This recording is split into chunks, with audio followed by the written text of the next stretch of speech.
Hai teman-teman, bersama saya Rudy Lim. Dalam video ini saya mau sharing dengan Anda tentang perkembangan beberapa bulan ke depan dan juga tahun depan tentang 2023. Ya, mungkin teman-teman sudah banyak mengikuti pembahasan dari beberapa public figure, beberapa pakar finansial, dan juga bahkan Pak Jokowi di beberapa pidato beliau mengatakan bahwa 2023 akan gelap atau akan terjadi masa-masa sulit atau kita sebut resesi global, resesi dunia. Tapi dalam video kali ini saya tidak mau bahas ke arah topik itu. Ya, saya tidak mau kasih teman-teman fear atau seringkali kita sebut false evidence appearing real, bukti palsu yang seolah-olah nyata. Artinya sesuatu yang belum terjadi, tapi karena kita punya fear, kita punya ketakutan, dan akhirnya kita pikirkan, kita asumsikan yang terburuk. Dan seringkali itu juga terjadi. Ya, saya mau ngomong aja teman-teman bahwa memang secara global memang sudah terjadi resesi. Ya, kita sebut resesi dunia di Amerika, di Eropa, beberapa negara sudah mengalami krisis. Ya, tapi Indonesia kita beruntung, kita adalah negara berkembang dan kita juga masih bisa bertahan, ekonomi kita masih positif dan luar biasa. Nah, saya mau bahas dengan teman-teman adalah apa yang harus Anda lakukan, apa persiapan Anda untuk menghadapi tahun 2023. Apa yang harus Anda lakukan supaya Anda tidak mengalami krisis, Anda tidak menghadapi masalah. Kita tahu bahwa 2,5 tahun pandemi ini membuat banyak orang kena dampak, banyak orang terpuruk, banyak orang secara pekerjaan, finansial, karir, hubungan, banyak hal kita ibaratnya porak-porandakan, di settle down, semua starting ulang. Dan sekarang kita baru mulai masuk ke satu kondisi yang mulai membaik. Kita mulai bisa beraktivitas seperti semula, kita mulai bisa menjalankan banyak hal. Seperti saya sudah mulai bisa buat banyak kegiatan bisnis, bisa banyak bisnis trip ke luar negeri dan sebagainya, dan semuanya lebih baik. Nah, saya mau mengajak teman-teman untuk melihat dari sudut pandang yang berbeda. Jika diprediksikan 2023 akan terjadi masa-masa sulit atau resesi global atau kita sebut gelap. Nah, gelap itu pasti datang. Nah, sekarang kita harus lakukan sesuatu. Ibaratnya Anda di posisi ini, di posisi di sini, gelap itu pasti datang. So, Anda harus lakukan sesuatu sehingga ketika gelap itu datang, Anda bergerak maju, Anda tidak kena. Jadi gelap itu datang, Anda sudah bergerak maju, Anda tidak kena. So, apa yang harus Anda lakukan di sisa 3 bulan terakhir ini di tahun 2022, dan bahkan Anda melakukan sebuah persiapan untuk masuk ke tahun 2023. Tidak lain tidak bukan adalah satu, Anda harus bekerja keras. Jadi ini saatnya untuk bekerja keras. Akhir tahun ibaratnya winter. Ya, banyak orang kita masuk ke musim dingin, musim hujan, atau kalau kita bicara musim itu winter. Masa-masa yang sulit. Tetapi justru kalau saya melihat ini adalah 3 bulan untuk Anda benar-benar tancap gas. Kenapa? Karena mumpung semua berjalan dengan baik. Kita sekarang kemana-mana nggak perlu cek antigen maupun PCR dan sebagainya. Kita bisa lakukan aktivitas. Saya bisa buat acara 1 minggu full 6 hari acara, kegiatan, ketemu klien, ketemu teman dan sebagainya. Bisa buat acara di luar kota. Anda mau terbang ke luar kota, ke luar negeri juga bisa. Nah, ini waktu yang tepat untuk Anda memanfaatkan kesempatan sebanyak mungkin untuk bekerja keras. Cari segala peluang. Jika ada sebuah kesempatan, sebuah peluang, Anda ambil, Anda kerja keras. Ini saatnya kerja keras. Saatnya mumpung badai itu belum datang, kegelapan itu belum datang, Anda bisa berusaha semaksimal mungkin, kerja keras, cari uang sebanyak mungkin. Ini saat yang tepat. Ya. Kemarin kita ada acara dari company kita, dari perusahaan kita, sebuah acara recognition di Bukit Jalil National Stadium. Sebuah stadion terbesar di Asia Tenggara. Kita buat acara hampir 90.000 orang, kurang lebih 87.000 orang. Dari 12 negara, dari belasan negara datang ke Malaysia. Saya mau teman-teman coba hitung. Saat ini tiket pesawat PP sudah berapa? Sudah 4 juta, 5 juta. Kita beli yang jauh-jauh hari aja 3 juta, 4 juta. Belum lagi hotel, belum lagi makan, transportasi, akomodasi dan sebagainya. Saya anggap satu orang habis 5 juta saja. Maka dalam satu event kita di Bukit Jalil National Stadium itu 87.000 orang kali 5 juta saja, dia sudah ada 435 miliar. Dan belum lagi sewa National Stadium. Anda tahu National Stadium tidak mudah.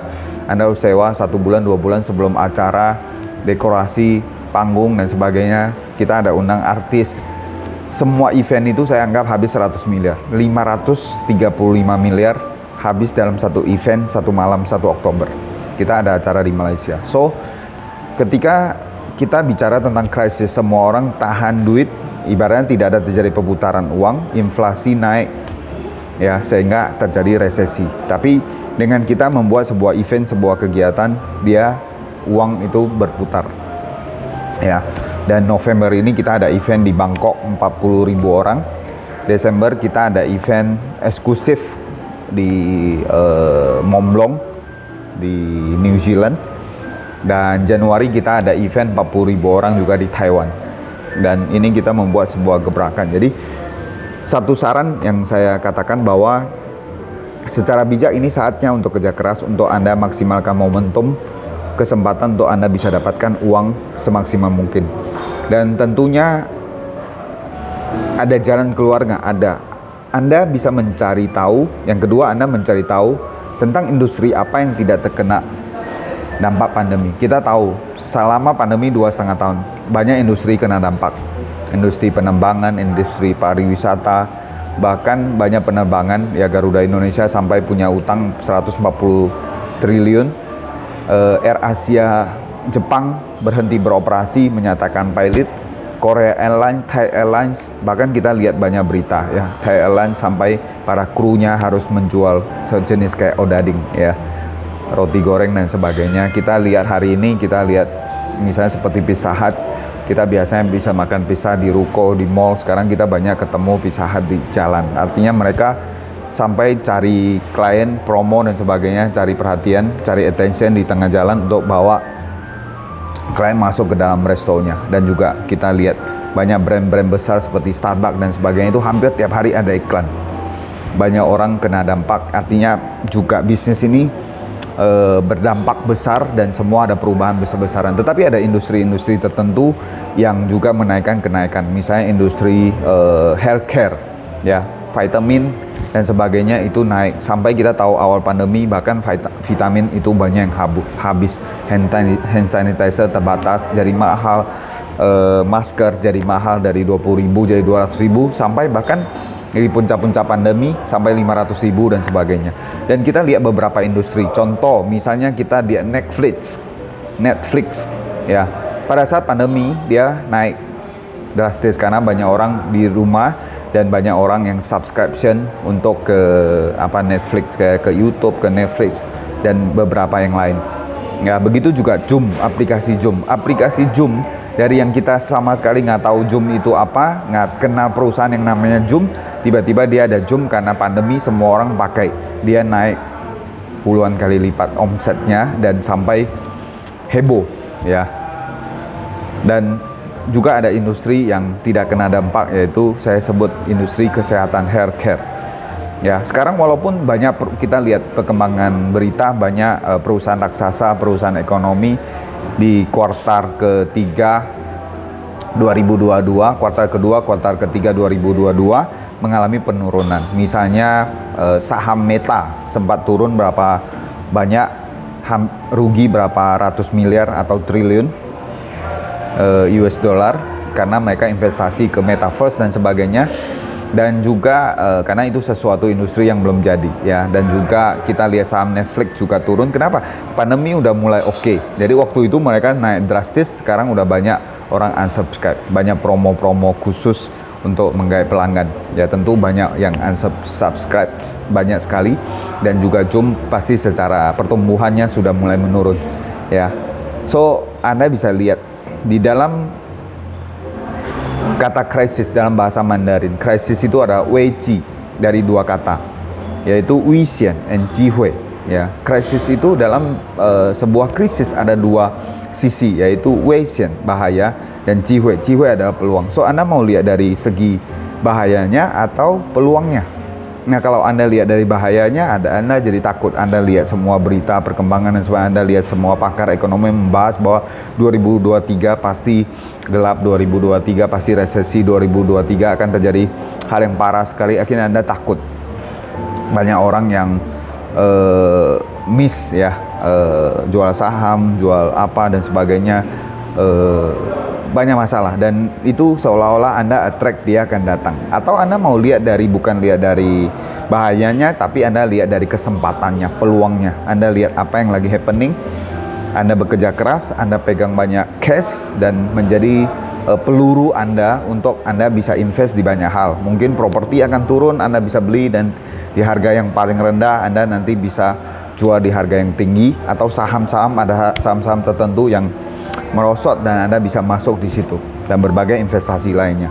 Dan juga Anda bisa cari industri-industri yang tidak kena dampak ya. Saya sangat mengucap syukur 3 tahun sebelum yang lalu, sebelum pandemi, 1 tahun sebelum pandemi, saya sudah sempat masuk ke satu industri, yaitu di proyek kesehatan dan kecantikan. Dan puji Tuhan selama 3 tahun ini kita tetap grow. Bahkan selama 2,5 tahun pandemi ini kita tetap grow, menciptakan omset yang luar biasa, karena kita di industri yang tepat dan memang pas, semua orang butuh. Dulu orang nggak peduli tentang kesehatan, dulu orang nggak tahu tentang data WHO dan sebagainya. Mendadak semua orang tiap hari tahu namanya WHO ya, Organisasi Kesehatan Dunia, melaporkan tentang COVID dan sebagainya. Dan industri kita berkaitan dengan sebuah terobosan di dunia kesehatan. Dan walaupun selama pandemi kan kita nggak bisa buat acara, bahkan tidak ada biaya operasional, tidak ada biaya acara, tidak ada biaya terbang sana terbang sini untuk meeting, tetapi kita hanya lewat Zoom ya. Kalau Anda Zoom berbayar pun 1 bulan cuma $25, tapi kita bisa mencapai omset miliaran ya. Puji Tuhan kita masuk di satu industri yang luar biasa. Saya mengajak teman-teman, jika Anda belum punya bisnis yang tepat, jika Anda belum punya industri yang tepat, Anda bisa kontak saya. Yang biasanya saya kontak, Anda bisa kontak tim saya, Anda bisa bekerja sama dengan saya. Saat ini juga saya lagi mencari 12 partner di seluruh Indonesia untuk saya mentoring secara langsung dalam 3 bulan terakhir ini, untuk menjadi partner bisnis kita dan mendapatkan income minimal 100 juta per bulan ya. Kemarin saya ada buat video invitation untuk saya mentoring, program mentoring 100 juta challenge. Sudah banyak orang yang ketemu saya, sudah banyak yang kontak saya, dan saya pilih-pilih dalam arti saya memilih orang-orang yang komit, orang-orang yang serius, yang benar-benar mau bayar harga, yang benar-benar mau ubah nasib, yang benar-benar mau di mentoring ya.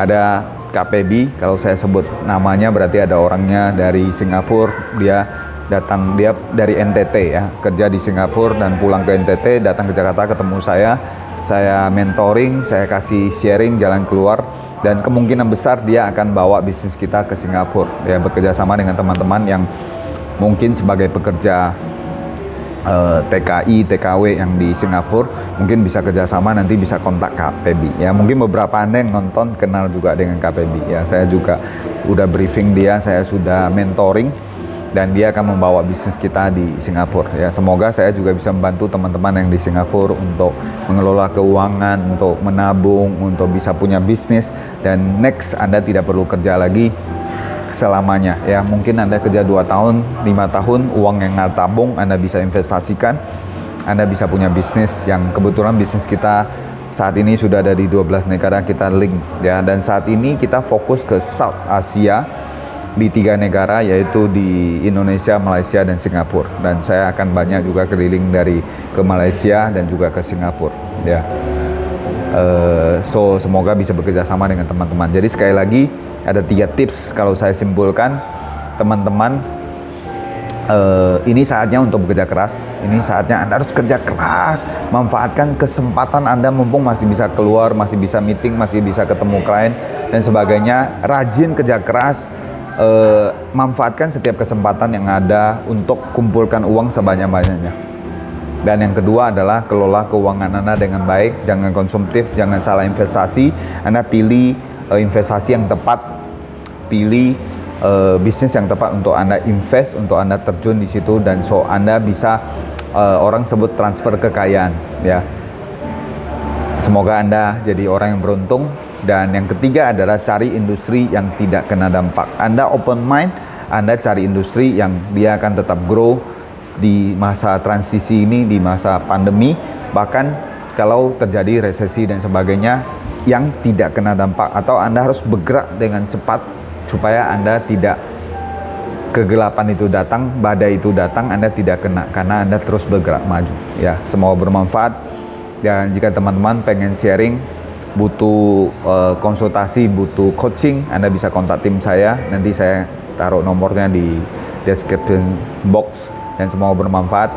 Teman-teman, saya doakan teman-teman semoga Anda semua bisa hidup lebih sukses, lebih kaya, lebih bahagia, jadi pribadi yang berdaya, jangan punya mental korban, dan 2023 no hold back, ya, tidak ada jalan mundur, kita maju, kita fight, dan kita buat hidup kita lebih baik, lebih sukses, lebih sehat, lebih kaya, lebih bahagia. Oke? Dari saya, Rudy Lim.